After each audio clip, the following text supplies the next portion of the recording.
We all know we need to be disciplined. We all know that if we acted, if we thought we could get away with it, we would steal, we would take, because we are by nature selfish. Like, all this restraint can't come from my will alone. That it is good to have law. That it is good to have a system that reminds me of the need for discipline. If there wasn't any requirement, if there wasn't any consequence, if there wasn't any accountability, all right, I would not be the best person I could be. All right, that's the simple truth. I would fail. And there's no doubt that if there was no accountability, I would probably take advantage. I would know better, but I would do it, because the fucking hard penis is a powerful motivation. Okay, the empty stomach is a powerful motivation. Part of me can't help but admire your candor. I've always known you were a twisted motherfucker, of course, but I never expected such an open admission of that particular truth. Now, your sentiments are hardly original. The religious people have been saying it forever. Without the Bible, there can be no morality. Well, you've basically just substituted the word system for the word Bible. I mean, nothing else has really changed. It's the same guilt-based ethical code, the same heavy-handed arbitrary righteousness, the same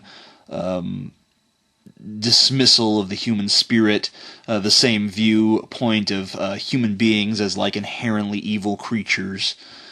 Basically same shit, different asshole, if you want to get right down to it. Now, you've proven to me twice now that you're incapable of any sort of substantive debate, and you're not interested in those who have other ideas on how to fix the problems facing our species, or who have another notion of what those problems are. The only thing that interests you is people who will nod their fucking vacuous, empty heads in moronic agreement with your every fucking reactionary ideal, which basically state that human beings can't be trusted unless they have like a little piggy on the street corner waving his fucking nightstick around, with that government-enforced menace, You're a man for whom the word freedom really holds no true meaning. You believe that people should have the freedom to believe as you believe, and then you have to. I'm quoting you directly when I say I believe it was get rid of the assholes because they're the ones who are stinking up the place. So my question is to you, Inmendham, who gets to decide who the assholes are? I mean, do you get to decide that? You think you or anyone is worthy of deciding what everyone else should believe? So what one man or committee of men are fit in any way to be the arbiters of what is and isn't appropriate behavior for human beings? I mean, your caricature of my belief would have your rabid subscriber base believing that I am an advocate of rape and murder and theft. This is not true. Those acts infringe upon the liberties of the victims of those particular crimes. And it's wrong to take what isn't yours, whether that be a life or a body or a piece of personal property. Taking things is evil. Giving things is good. Having things taken from you brings you closer to slavery. I mean, when they take away your rights, you have to understand that the government only exists to take away rights. The government cannot grant you rights. You have all these rights to begin with. I mean, you don't see animals concerned with their rights because they have the right to do whatever the fuck they want. A government only exists to present restrictions. Not to say there shouldn't be any restrictions. But the thing is that we all have a body and a mind and a will, And when it comes to things like segregation, you have to understand that there's a difference between a right and what is right.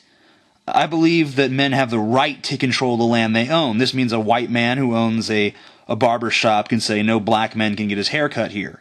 Or this also means a black grocery store owner can prevent white people from shopping there. However, do you really think this would be the case anymore? I mean, this racist shit was on its way out in the 1960s. Without a law, the Civil Rights Act, not the Civil Rights Amendment, it might have taken a decade or two longer to fade away, but it would have faded away for real. If we would have allowed things to just take their natural course, racism might have been genuinely erased from the hearts of men, not just from their actions. You don't improve the hearts of men by improving their behavior. You improve their behavior by improving their hearts. And I know you're uncomfortable with that truth, because it means that you can't push your agenda, and it means that you have to exercise a little patience and civility. And those are traits that you just lack. I hope that one day you can come to terms with the fundamental realities of what we are and where hope lies for us. But until you can acknowledge the principles of individuality as the wellspring from which all moral clarity flows, you're always going to just be a megalomaniacal douchebag with no honor or humanity. So, fuck off and die.